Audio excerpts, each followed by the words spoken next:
Welcome to the Monday Morning Heat Check. I'm John Gonzalez. Juliet Littman not here today. She's off on vacation, well deserved. In her stead, from Boston, now in L.A., Kevin O'Connor. What's up, buddy? We're here to talk about The Bachelor. I'm excited for tonight. Also basketball. Kevin is a new refugee from Boston seeking asylum in L.A. from the tyranny of the mass holes. Yes. I'm glad that you finally fled. You came to your senses. You left all that cold weather behind.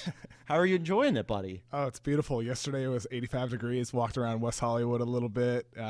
It was like I was on a different planet. Basketball in the afternoon. It's great. Yeah, it's pretty wild. It's pretty wonderful. It's unbelievable. Pretty crazy. We're going to get into it. A lot of stuff happened over the weekend.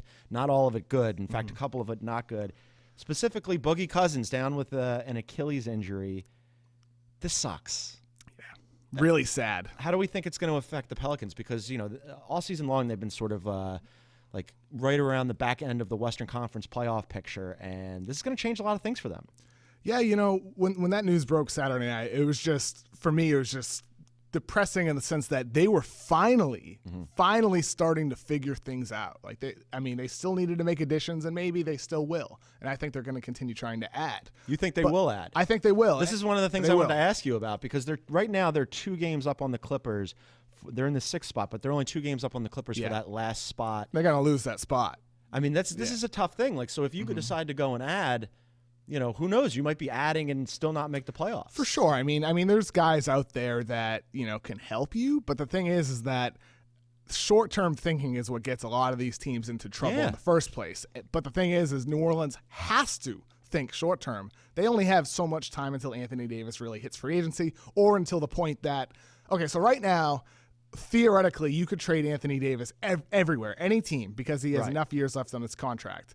But when you get closer to that point when he becomes a free agent, he's only going to want to go to teams that he's going to be able to re-sign with, right? So if you need to think short term to bolster your team now, otherwise you're putting yourself in a situation to where you could lose him later. But the thing is that Boogie changes everything. It's a catch-22. It really changes is. everything, because the Achilles injuries, guys have a low success rate in getting back to the level that they were, especially when someone who relies as much as on explosiveness, on agility, he's a on giant acceleration. Human. Yeah, he's a giant human. Let's not forget about, sometimes I think we look at this through we're NBA fans and fanboys, and we pay attention to all this stuff, but we take out the human element of it, which you just brought up.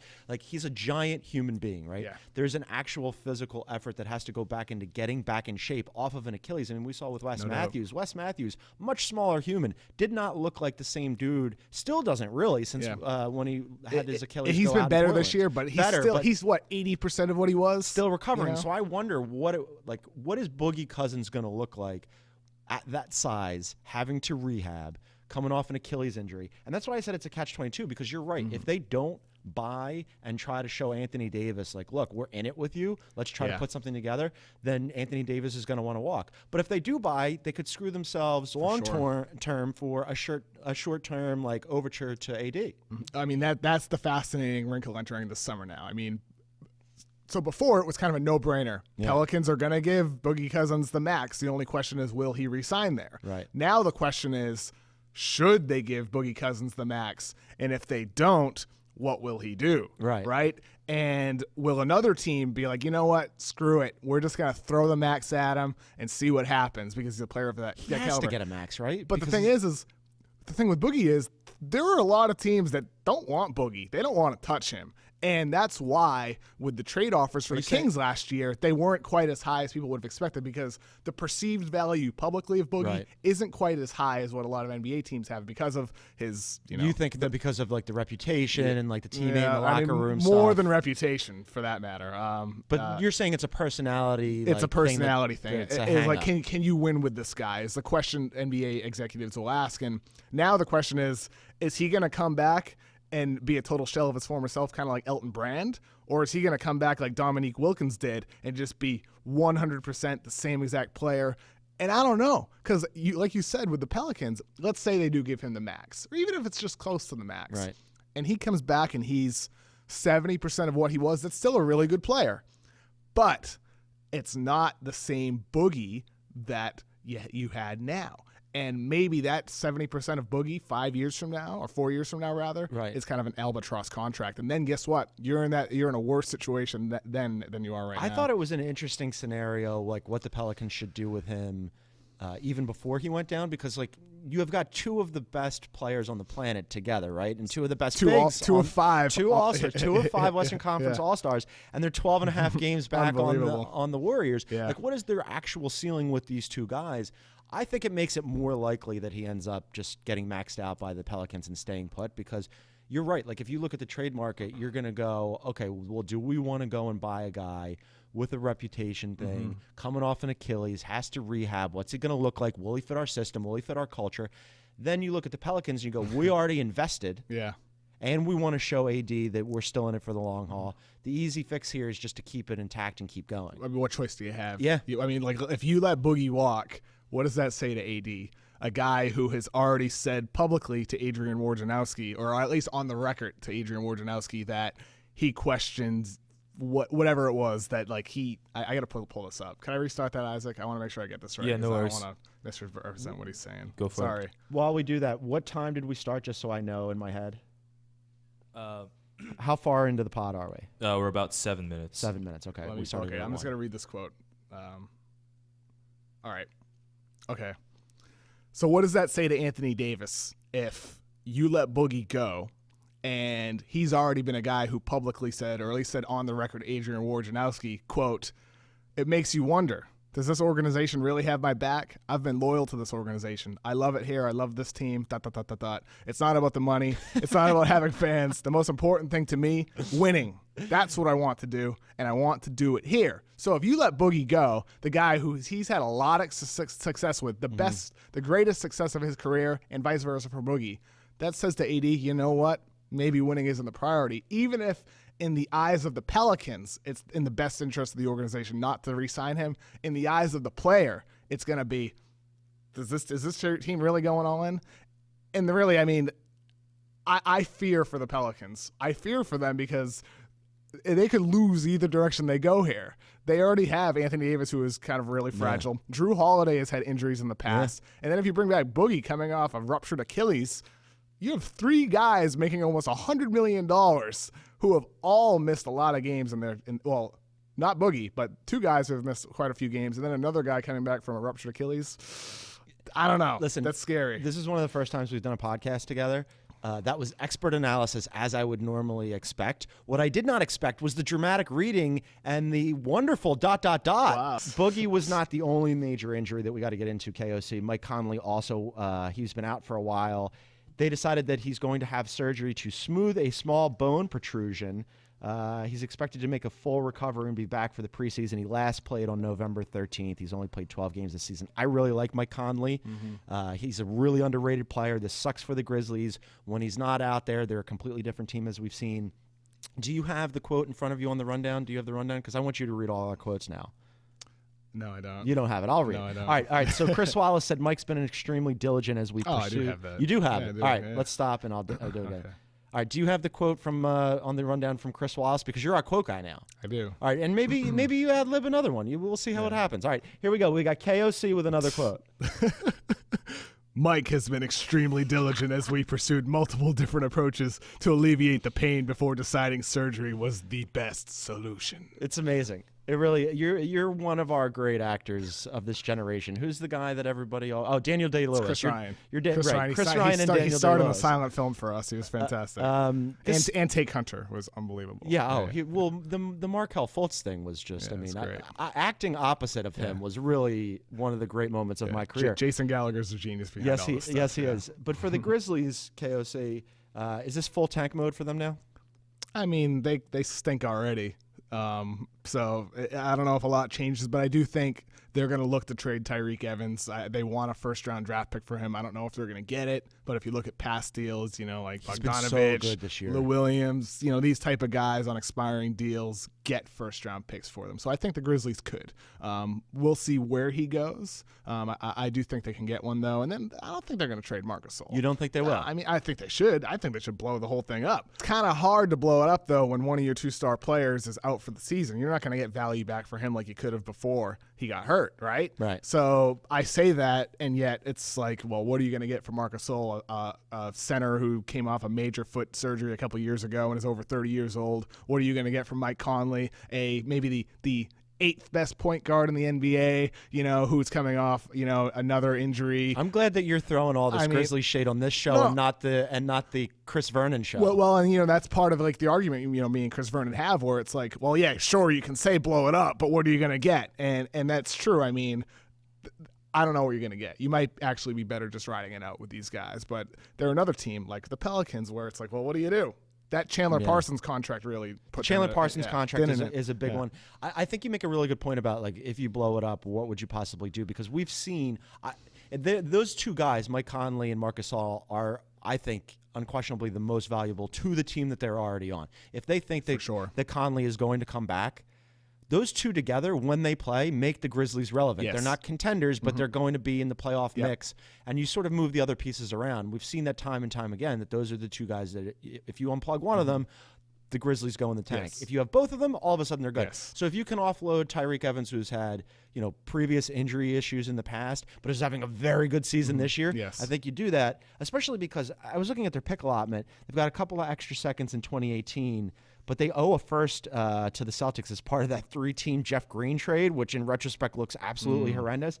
That pick is protected 1 to 8 in 2019, 1 to 6 in 2020, and unprotected in 2021. So at some point, they're going to lose a first. And coincidentally, I think the Celtics want Tyreke Evans. So I wonder if maybe Memphis would Get your pick back? I don't know. I don't know if you're going to get your pick back, but maybe some of the protections are changed on that. Who knows? But I think Evans is definitely an interesting player because he's been terrific, man. He's been great. 19-plus points per game, super efficient, having a lot of the best defenders against him because Conley's been out. I would be all over him if I'm a team that needs a scorer off the bench who can kind of do a little playmaking. I mean, great. Isn't he can run the points sometimes? Isn't he kind of become the guy almost that you would have expected him to be after his great rookie season? Yeah. The Tyreke renaissance has been wonderful to watch, and I'm happy for him. Last Grizzlies question for you, though. What do we think about Chris Wallace and the Grizzlies front office? Because you mentioned that Albatross contract. We talked about how they traded away a pick for Jeff Green, which wasn't great. I mean, like, the pieces lately that they've tried to move around the board and bring in haven't been terrific. Like, they're a team that prior to this year was going to be in the middle of the pack in the playoff picture, and that was basically as good as it was going to get. How do we feel about their front office? I mean, you take risks, you took a risk on Chandler Parsons and it didn't work out. I think they were in a tough situation in the first place based on the fact that it's hard to build, a high-end contender. They had success, and it's the greatest era in Grizzlies history. And front office certainly deserves a lot of credit for that, and I don't think they can be knocked at all for some of the mistakes that they made because it happens. I think the Parsons deal was something that they shouldn't have done. But at the same time, I mean, if that worked out, it might have been the calculated risk that they needed to take in order to elevate them to the next level. It just has totally not worked out. Yo, shouts to Chandler though for getting that Cabo money though. He's got, when he goes down to Cabo, he's got to get. That's one. That's of the a lot of shots that he can buy with that money. Everybody in LA looks like either Chandler Parsons or Chandler Parsons' girlfriend. Everybody in LA, literally. This is an astute observation you've already picked up on Los Angeles. All right, let's get into the All-Star Draft show and the teams. All-Star stuff came out. The show was awful. We watched it. Not together, but together on Slack with the rest of the Ringer NBA staff. It was horrendous. What do we think about the new format, though? What do you like about this new format, the jerseys, like the picking teams? What do you like about it? I think there's a lot of potential. I think, yes, it would have been nice for it to be televised in its first year, but, I mean, whatever. I mean, we're moving in the right direction. I will eventually. I wouldn't expect it overnight to be, with all the players lined up on the court. Like, it's like, I choose you. I choose you. No, I want that. It has to happen. Yeah, and it shouldn't be a court. It should be like a blacktop somewhere. Yeah. It should, like in a park. They should do it down in Venice where they shot. But yes, I want that. Yeah. That has to happen. I have a question for you. So. Yes. So we just did this draft in mid-late January. Would it make more sense to do the draft like an hour before the game. Yes, this is a great idea. Or even it could be part of Saturday night, right? Yeah, like Saturday bingo. night, Yes. the big thing.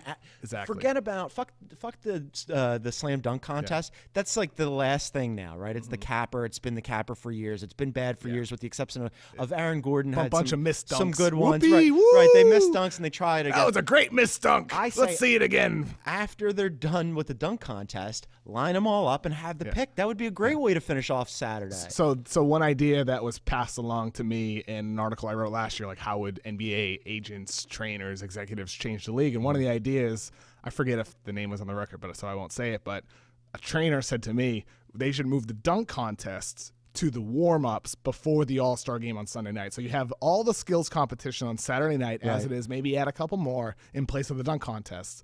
But if you move the dunk contest to Sunday night, you are more likely to get star players, maybe, to do it if it's part of their warm-up, right? Like if the dunk like contest it's a layup is line? if it's a warm-up, like you could revise the dunk contest. Why does the dunk contest need to be essentially the same thing it was 20 years ago? Right. You know, I mean, I think there's ways to change it and maybe make it a little bit more interesting and spice it up with star players. Yeah, I'm fine with all of this. I just want to see them pick the players. Like, this is not hard. It would be way more fun.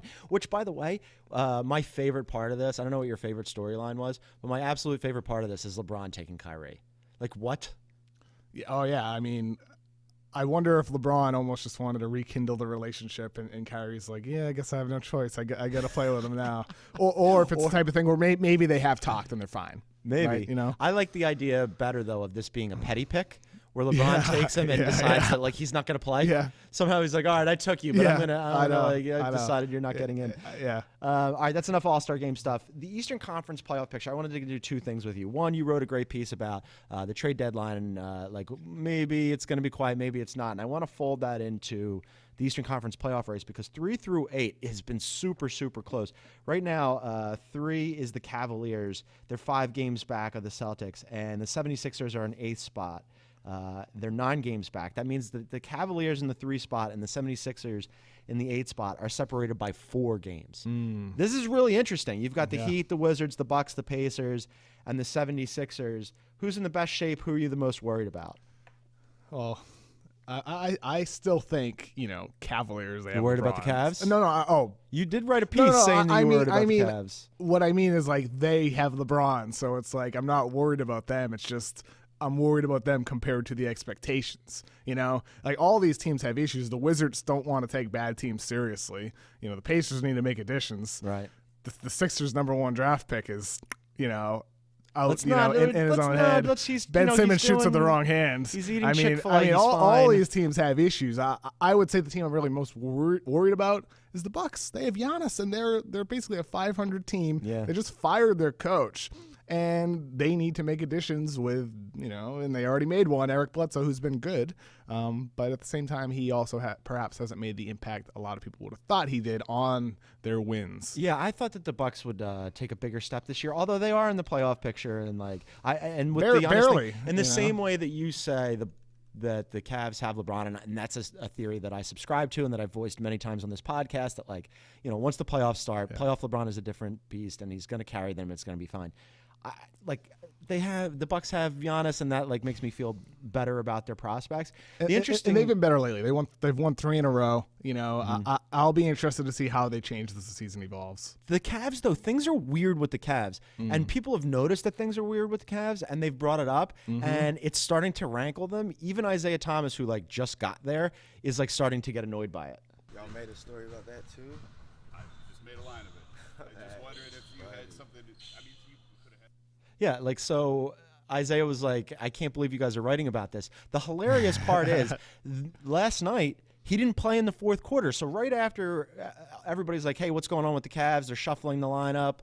Ty Lue might be on the hot seat. And Isaiah going, no, everything's fine. Isaiah doesn't play in the fourth quarter, which I think is bananas. It's fascinating. So today is January 29th, 2018. Last year at this time, the conversation with Isaiah Thomas was, whoa, this guy has elevated his game to the next level. Is he an MVP candidate, right? That was the conversation.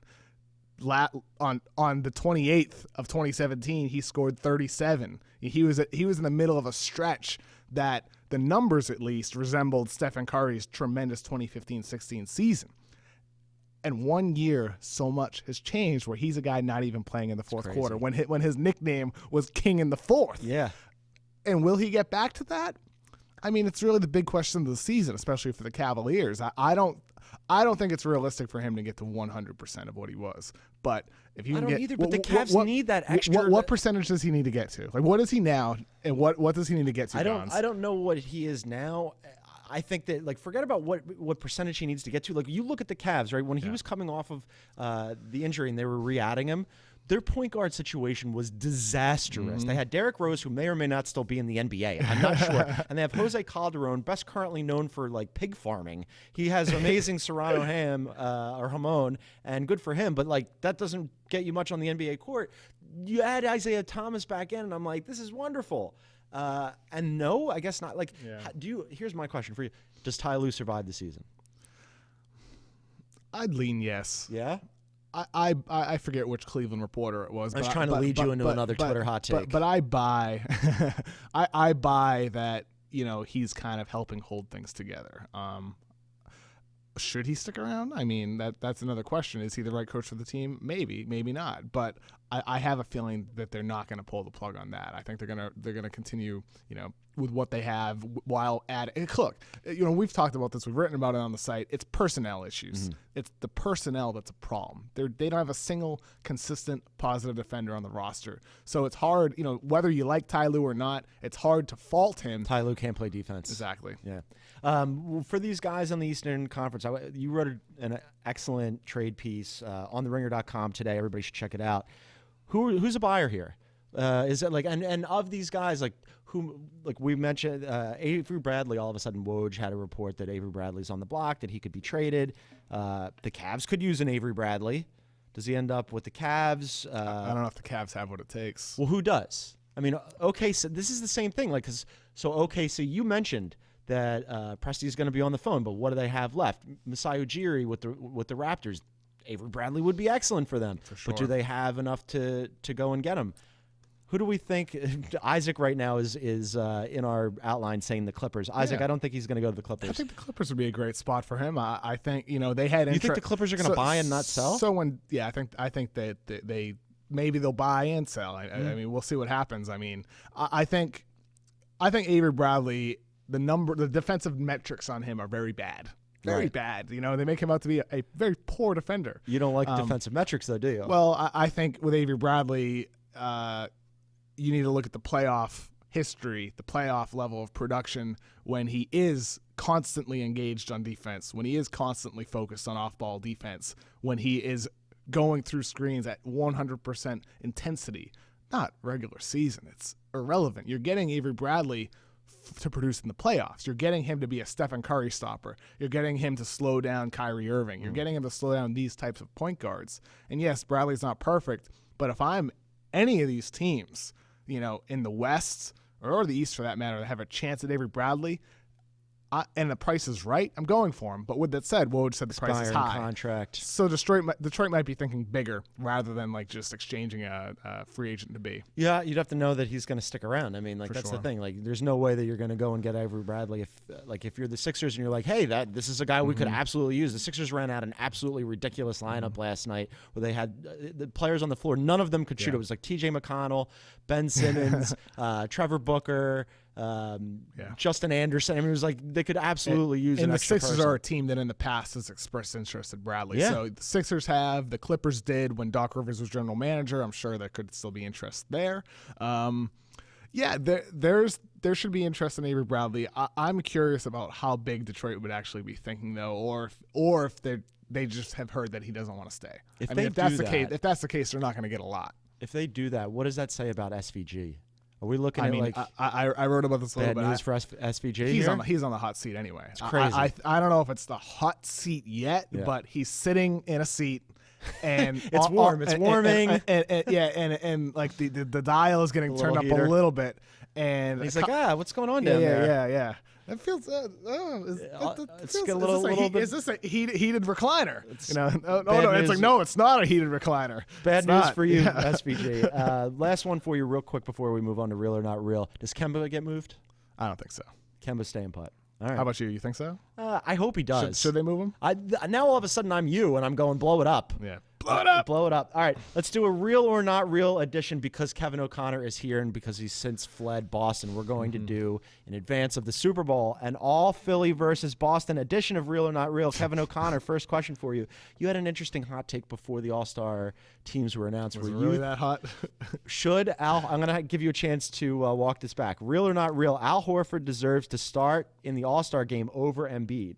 I mean, I'm happy Embiid's starting, but I'm not voting for the guy that I hope starts. Didn't you have Horford? Yeah, I'm voting for the guy that I think should start based on the deadline of January 8th, which is way too early. I mean, if we're talking about a month from now or, a couple weeks from now at this point, it's like, yes, Embiid should start. And I'm very happy that he is. I think Horford was the last pick in the draft. Probably. No way that he should start over. And what is it about Al Horford? He's a great passer. I believe he leads the Celtics in assists this season. He does a lot. He's a for that way team. Underrated player. He's a glue guy. He's a guy that does a lot of things. He doesn't hurt you anywhere on the floor. Do you get excited about watching Al Horford? It's the All-Star game. I want you to. You live in LA now. Put on your LA What clothes. is the All-Star game? I want you to. This is a philosophical conversation. Should the All-Star game be about the most exciting player? Because if it is, yes, Joel Embiid is one of my favorite players to watch. That's good. But you just had a great answer. Is it about putting in the guys that are the best players?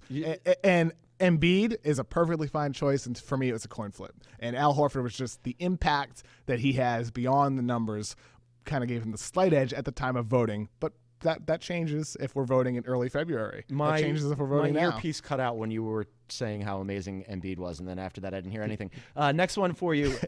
Real or not real, Gordon Hayward will play before Markelle Fultz. Oh, boy. I thought about this, and I was like, oh, God, that's an actual question. Yeah. It's kind of sad that it is. I'm gonna say no. I think the Sixers will throw him out there at some point. You think Fultz will get out there? Whether or not that's the right thing to do is another conversation. But I think they're going to put him out there. That makes me feel a little bit better. I wanted to do a couple of Boston ones for you. Real or not real, Dunkin' Donuts is better than Federal Donuts in Philadelphia. I've never had Federal Donuts. You're missing out. This is not real. Federal Donuts is much better. Is it even fair for me to pick Dunkin' Donuts? I'm helping you to the right conclusion. Yeah, We're going to get you some Federal Donuts. Shouts to Federal. They're excellent. Real or not real, Marky Mark is your favorite rapper. Definitely not real. It's real. It's definitely real. We actually queued this up for you. Go ahead.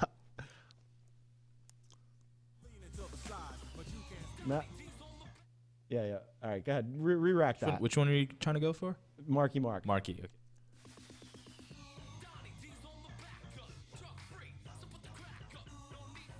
So we're doing a podcast right now. What you can't see is that Kevin is really getting into the groove. That's his favorite rapper, Marky Mark. Totally jamming out. Fresh Prince, much better. Give me some Fresh Prince instead.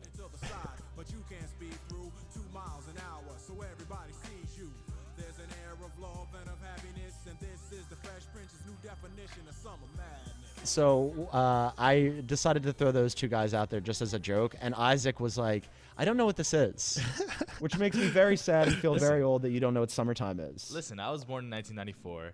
This came out when I was like 3, 4.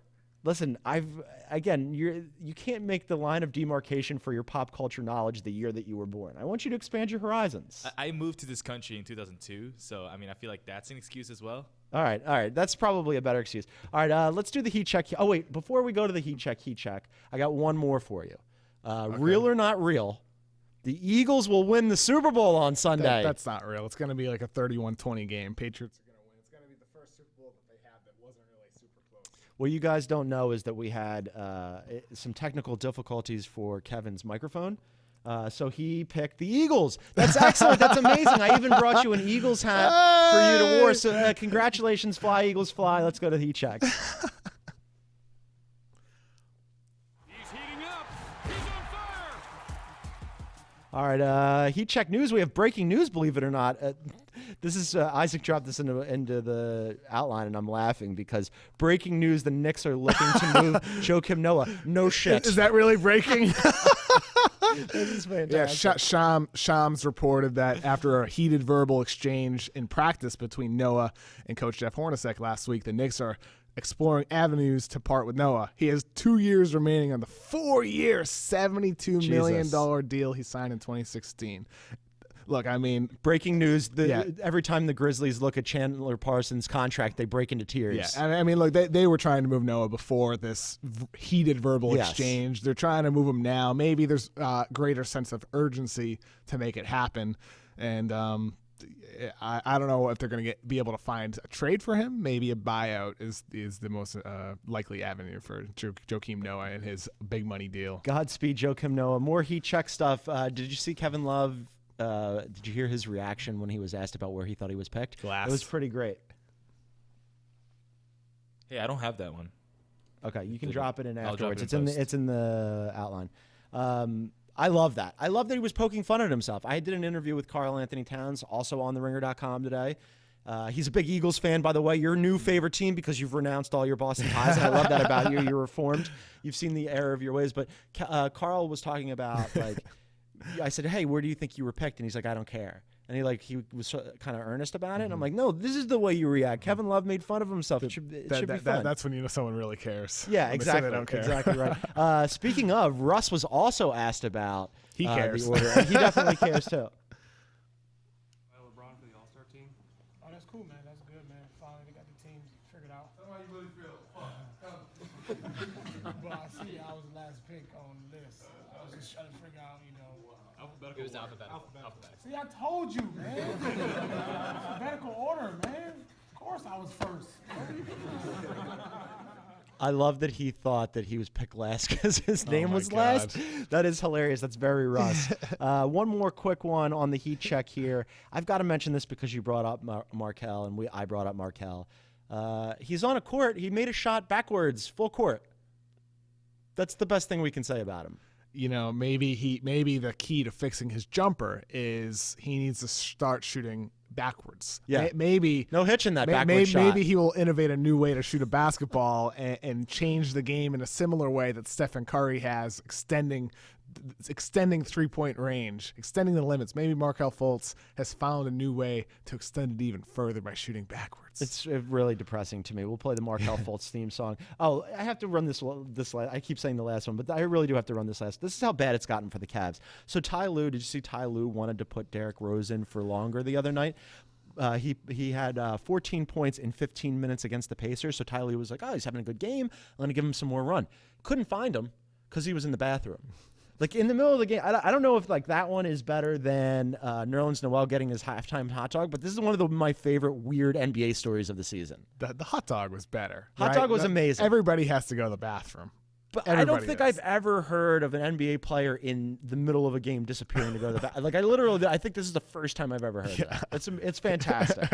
Derrick Rose, Godspeed, buddy. All right, this week in basketball coming up, we've got Sixers at Bucks tonight. Battle of the Unicorns. You've got Embiid's going to be out, but you've still got it's a back-to-back, but you've still got Giannis and you've got Simmons. Hopefully the All-Star game's not a back-to-back. Right, nice. See, you gotta throw in your little shots. I get what you're doing over there. Oklahoma City and the Wizards is interesting on Tuesday. Games played and availability is part of the conversation. This is not helping your Horford argument. You've already said how excellent Embiid is. Embiid should start. He should start. That's good. Then cut his mic again, Isaac. We've got OKC and the Wizards on Tuesday. Heat at the Cavs on Wednesday. That's a fun game. Battle of the mid-tier Eastern Conference playoff teams, and then you got mid-tier for Cavs. That's a. I know.